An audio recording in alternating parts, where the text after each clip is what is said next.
Desde el principio supe que este hombre solitario tenía una inteligencia privilegiada, aunque no pude adivinar que sus ideas dirigirían el futuro de la ciencia. Pero si yo hubiera vivido hasta el siglo XX, hubiera comprendido todo el valor de ese genio. Me llamo Edmund Halley. Isaac Newton fue amigo mío. Newton, el genio que descubrió el futuro. Presentada por Learning Corporation of America. Producida por International Cine Media Center. Consultor Andrew Algren. Supongo que desde su primer amanecer, el hombre trató de explicarse el misterioso movimiento de los cuerpos celestes, pero durante siglos creyó que los cielos tenían su propio sistema de movimiento y orden distinto a lo que se veía desde la tierra. Pensaba que dioses y demonios, fuerzas divinas y poderes maléficos vivían en los cielos y dominaban la tierra. Siglo tras siglo, el hombre buscó señales en el cielo. El brillante cometa que ahora se llama Cometa Halley predijo la conquista de Inglaterra y la muerte del rey Haroldo. Chaucer dijo, en los astros está escrita la muerte de cada hombre, y Shakespeare, cuando los pordioseros mueren, no se ven cometas, pero todo el cielo anuncia la muerte de los príncipes. Un siglo antes de nacer yo, se consideraba herejía dudar de las supersticiosas explicaciones de los fenómenos celestes. Pero en mi época, el siglo XVII, los hombres estaban menos atados a la superstición. Se reanudó el estudio del universo, pero la vieja creencia de que el cielo era algo aparte de la tierra cerraba el camino. El secreto del universo permaneció inexplicado. Luego, de donde menos se esperaba, surgió el genio que resolvió el misterio de todas las épocas. Isaac Newton, de 23 años de edad, matemático, hijo de un campesino analfabeto, trabajando solo en la tranquila campiña inglesa, descubrió el sistema del universo, las leyes que explicaban el movimiento de cualquier objeto en la tierra o en el cielo, y definió las fuerzas que lo gobernaban, la gravedad y la gravitación. La naturaleza y sus leyes estaban ocultas en la noche. Dios dijo, hágase Newton, y se hizo la luz. Alexander Pope escribió eso cuando Newton aún vivía, lo cual demuestra cuánto influyeron en mi época las ideas de Newton. Todos sabemos cómo empezaron. En el campo, con una manzana. Hoy día se piensa en la gravitación como algo que es más del espacio y afecta a la Luna, a los planetas y las naves espaciales. Pero en aquel tiempo, los científicos pensábamos que solo afectaba a los objetos terrestres. Una manzana cayó a la Tierra por efecto de la gravedad. Lo que hizo Newton fue descubrir que esa fuerza que hacía que la manzana cayera a la Tierra llegaba hasta la Luna y la hacía permanecer en órbita alrededor de la Tierra. Pero Isaac Newton, de extraño carácter, mantuvo en secreto su descubrimiento durante casi 20 años. Ahora voy a tratar de ver a Newton como le conocí hace tantos años y como le ven ustedes ahora en el siglo XX, en el cual han influido tanto sus conceptos acerca de la gravitación. Yo soy Halley, nombrado astrónomo real de Su Majestad el Rey Jorge II. He interesado siempre en esa ciencia. Las ideas de Newton marcaron el comienzo de una época en la ciencia, porque él resolvió el antiguo y misterioso secreto de los cielos con una sola ley física muy sencilla, que unió los cielos y la tierra, la ley de la gravitación universal.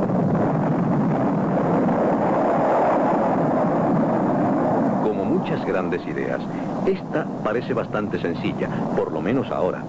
Es una ley universal que se aplica a todos los objetos, por ejemplo, a los nuevos satélites de la Tierra. En sus leyes del movimiento, Newton demostró que la dirección que seguía a un objeto moviéndose con velocidad era una línea recta, como este satélite al ser disparado. Pero la fuerza de atracción que hay entre la Tierra y el satélite le hace girar en órbita alrededor de esta. Newton comprendió que esa fuerza era la que causaba la órbita de la Luna. Aún más, Newton pudo medir esas fuerzas matemáticamente, con leyes que hoy entienden los colegiales, aunque fueron una maravilla en nuestra época. Aquí vemos un objeto que se dirige hacia El éxito de las leyes de Newton inmediatamente hizo surgir un nuevo patrón para el estudio científico, combinando el razonamiento matemático, la observación precisa y esferas imaginarias. La energía que se desarrolla cuando esa esfera golpea a las otras hace que éstas se separen. Pero desde el punto de vista del siglo XX puedo ver efectos más importantes. El descubrimiento de Newton probó que los secretos del universo podían ser aclarados si el hombre los observaba y razonaba. Eso era algo nuevo.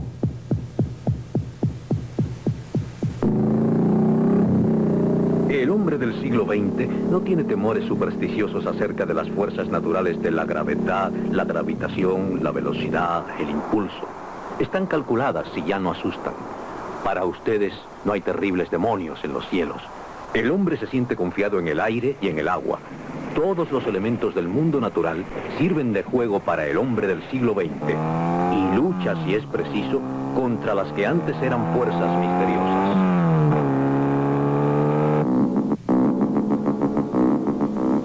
Con esa misma confianza, los científicos de la nueva generación exploran mundos con los que Newton nunca soñó.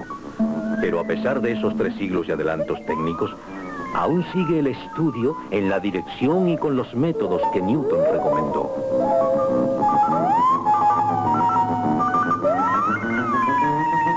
En casi todas las ramas, las ciencias físicas aún empiezan con las leyes de Newton. Y en casi todas las ramas de estudios se usan sus métodos. La imaginación se prueba con experimentos, con la observación y con la deducción. Era un hombre genial. Una inteligencia de las que aparecen quizá una vez en un siglo, cambió el rumbo de la civilización.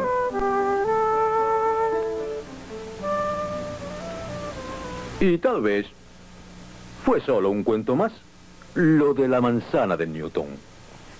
La observación es esencial para ver la verdad.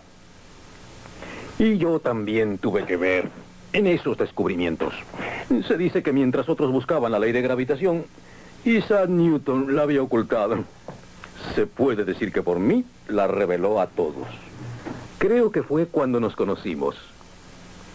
Nuestro primer encuentro fue unos 20 años después del descubrimiento de Newton, cuando la ley de la gravitación aún era un secreto. Ninguno de nosotros sabía que a Newton le interesaba ese asunto. En ese tiempo él se dedicaba a la alquimia. Algunos de nosotros teníamos teorías vagas acerca de la gravitación y yo decidí hablar con Newton a ver si él tenía alguna idea. Ya entonces era un matemático famoso. Ahora le veo con mejor perspectiva, pero entonces me parecía un hombre difícil, seco y austero, y yo me sentía algo nervioso. Bueno, Halley, ¿qué decíais? Si hubiera una fuerza de gravitación, entonces, como hipótesis, esa fuerza disminuiría según el cuadrado de la distancia. ¿Cuál sería la órbita resultante de un planeta?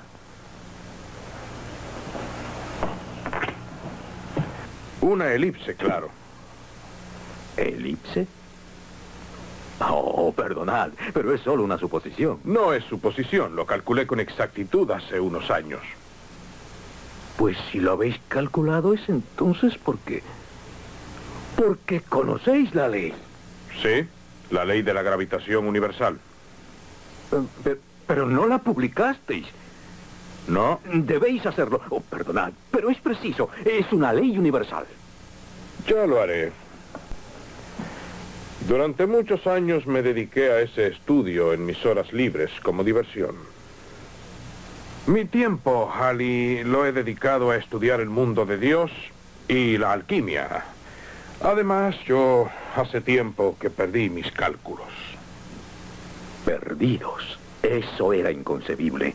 Y deliberadamente tenté a Newton mencionando a un enemigo. Sir Robert Hooke y otros suponen que hay una fuerza gravitacional de atracción que mueve los cuerpos celestes. Y suponen además... Suponer no es haber probado. Robert Hooke nunca lo lograría. No probaría ni un teorema elemental. Podemos decir que Newton se tragó mi anzuelo. Era bastante vanidoso Nadie le robaría su secreto, y menos Robert Hooke, porque Hooke, también un gran científico, era celador de la sociedad real cuando casi 20 años antes el joven Newton, a la vez que descubría la fuerza de gravitación, envió a la sociedad otro de sus descubrimientos acerca de la luz y el color. Y ahora tengo el honor de presentar a esa sociedad las notas de los estudios que he hecho acerca de la luz y el color en la naturaleza. Pero bajo la influencia de Hooke, la sociedad real no aceptó los descubrimientos de Newton acerca de la luz y el color. Sus métodos científicos, según Hooke, eran extraños y verdaderamente defectuosos. Ellos no lo entienden, o no quieren entenderlo. El verdadero método de la filosofía natural es, primero, investigar directamente las características de las cosas y luego probarlas con experimentos. Y entonces formular con más lentitud una hipótesis o explicación. Así. ¿Qué era lo que ellos no entendían acerca del verdadero método de la filosofía natural?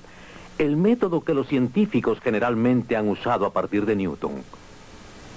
En esa época, la mayoría de nosotros empezaba con una hipótesis y trataba de probarla. Newton empezaba con experimentos y llegaba a una conclusión. No fue sorprendente que sus descubrimientos acerca del color, que sin duda se basaban en esa clase de estudio, fueran rechazados por otros científicos. Cuando estuve en Cambridge, miraba fijamente durante horas el reflejo del sol en un espejo. Luego me encerré 3 días en un cuarto oscuro para estudiar la imagen que persistía. Y durante unos meses vi el espectro del sol siempre que empezaba a meditar acerca del fenómeno. Después de cientos de experimentos y mucha meditación, Newton escribió lo que envió a la sociedad real. Destruía las teorías existentes acerca del color y probaba su verdadera naturaleza. Fue un triunfo de la deducción, y eso fue casi tan importante como el mismo descubrimiento. Antes de eso, creíamos que la luz blanca, era una sustancia básica pura. Creíamos que los colores se producían al descomponer esa luz con un prisma. Aunque al principio no lo aceptamos, Newton probó con experimentos que una vez se separan los colores del espectro, un solo color no puede descomponerse más usando otro prisma. También probó que cada color tiene un único ángulo de refracción. Y finalmente demostró que haciendo pasar todos los colores a través de un lente, estos volvían a fundirse en luz blanca. Newton probó que los colores son la sustancia primaria y elemental, y que la luz blanca es solo, como vemos, su combinación. Y esto lo probó con experimentos, no empezando con una hipótesis. Aunque al principio sus compañeros le rechazaron, él siguió confiado en sus investigaciones. Durante esos años, estudió mucho haciendo experimentos de química y alquimia, desarrollando un sistema de taquigrafía, especulando sobre la naturaleza de Dios. Reveló a la sociedad real su invento del telescopio reflector. Eso le dio fama inmediata. Pero no dijo nada acerca de las leyes de gravitación ni de su perfeccionamiento del cálculo, tan importante en las altas matemáticas. Eso lo mantuvo en secreto. Durante casi 20 años no se relacionó con otros científicos, aunque estos se acercaban cada vez más al secreto de la gravitación.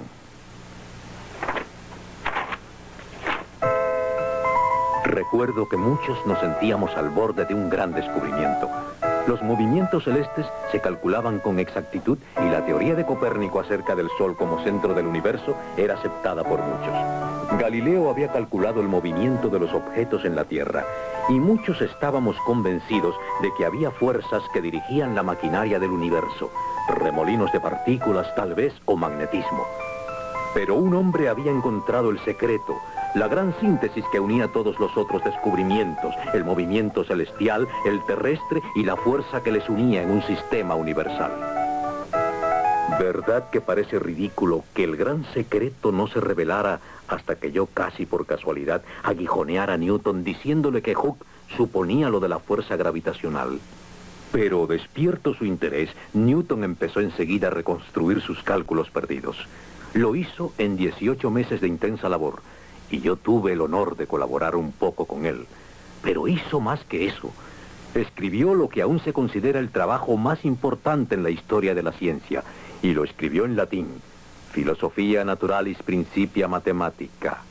Los principios matemáticos de la filosofía natural. Ahora demuestro el orden del sistema del mundo. Y con él Newton demostró el orden del sistema del mundo. Su principio extrañó mucho porque decía, amén de otras cosas, un objeto material puede de modo misterioso y desconocido atraer otro sin importar su enorme distancia en el espacio. Y esta fuerza tan extraña se halla en todo, en un grano de arena y en el poderoso sol. Se vio que el universo era un sistema unificado, perfectamente equilibrado, gobernado por leyes sencillas. Pero en su principio, Newton también explicó cosas corrientes, conocidas de todos: la acción de las mareas, las fases de la luna y el movimiento de estrellas y planetas. Recuerdo que todo el mundo aceptó sus explicaciones, y todos se enorgullecieron de que un hombre descubriera esas cosas. Tuvimos una visión distinta del mundo y de nosotros mismos.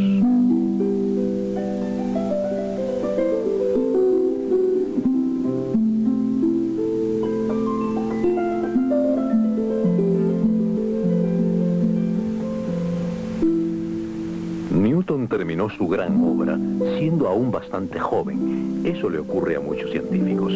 Pasó a la vida pública y se convirtió en director de la Casa Real de la Moneda y en presidente de la Sociedad Real que rechazó sus ideas. Aprendió a disfrutar de la fama que lograra y de los honores y el prestigio que la acompañaban. Pero en el campo que tanto quería, continuó con sus hábitos de observación directa y experimentación.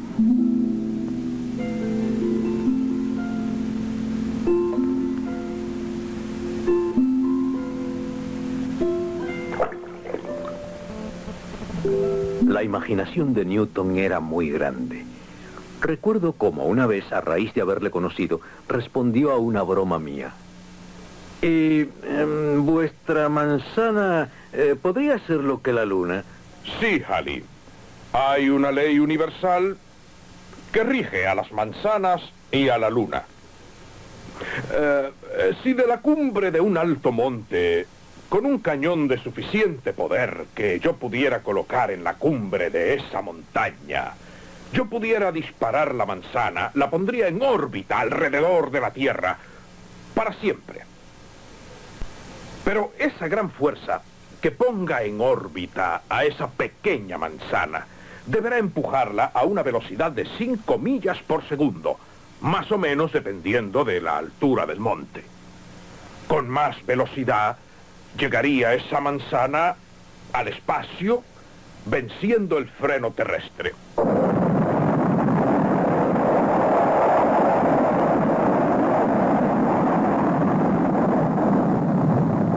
Newton se hubiera entusiasmado, pero no sorprendido con las naves espaciales. ¿Quién conduce la nave? Creo que es Isaac Newton quien la dirige. Eso le hubiera gustado a él. Tan exactas son sus leyes, que los deslizamientos de grandes rocas bajo la superficie lunar pueden notarse en ínfimas variaciones de la órbita del satélite. Newton también hubiera podido calcular que un hombre que pesara 90 kilos pesaría 15 kilos sobre la Luna. Las naves espaciales son solo experimentos con las leyes de Newton, otro gran triunfo suyo. El hombre encontró ya un cañón tan poderoso que vence el freno terrestre. A los 300 años de haber dicho Newton que era factible, se logró ese gran viaje por el genio de un excelente científico inglés del siglo XVII. La gravitación universal es tan conocida ahora que parece un misterio que se ignorara durante tanto tiempo. Pero para hacer esos descubrimientos aparentemente sencillos, se necesita una mente genial. Aunque Isaac Newton, el investigador solitario, nunca se creyó un genio.